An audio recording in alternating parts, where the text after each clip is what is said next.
Our next speaker is Professor James McKinney. If you double the size of your rocket, you don't double the size of your payload. So you're very limited, and now let's try and get to the next planet or out to the moon. We have to start sending individual things up there, couple them together, and then go out to these other planets. By the way, there's a small problem with going to the moon, and inch by inch, NASA is leaking out that they know that there's a problem there.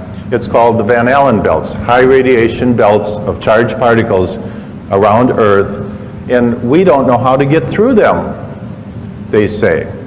Well, isn't that interesting, because there sure didn't seem to be a problem back in 1969.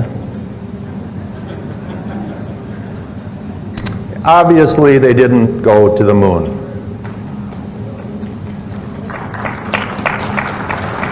The United States did not go to the moon. The Russians knew it all along. I thought at the time we did, but I've since learned we absolutely did not. And there's no question about it. And they're starting to figure it out. NASA has a program called Living with a Star. That's a pretty name for how do we get through the Van Allen belts. They have all their top scientists working on it. It's a tremendous problem because we do not have any kind of a spacecraft that we can send up that doesn't have metal in it. And when these charged particles hit metal, they produce X-rays. Nothing you can do to get around that. So anybody sitting around something metal in outer space in the Van Allen belts is going to be French fried. And so that whole thing was a giant hoax. And you have second and third tier scientists in the United States who are running around saying, oh yes we did, yes we did. But the very top level people, what I call the tier one scientists, the black op mill scientists, know for a fact we didn't go. And it's a real problem. They don't know how to get through there. This picture is with the new Hubble camera, and it shows that in fact if you take this angular distance out to Pluto and you translate it into the surface of the moon, we can in fact resolve the landing sites, the alleged lunar landing sites. And the way you would do this is you take the pictures at dusk when the shadows became very long, and it would be a very hard thing for them to fake.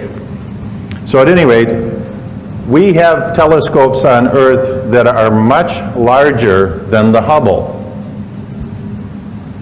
Much better resolving power. So why, you would think these astronomers would be chomping at the bit to show you those lunar landing sites, and look at the incredible resolving power of this telescope we have here. Why have none of them done that? Because there ain't nothing there. And we get all kinds of excuses. Oh, we can't turn the telescope up there because the moon's too bright. Well, then all of a sudden we saw the full moon on a web page, on a NASA web page, the entire full moon taken with the Hubble Space Telescope. And you're telling me they can't take one little teeny patch of the moon, which is millions of times less bright. So bottom line is, they know they didn't go.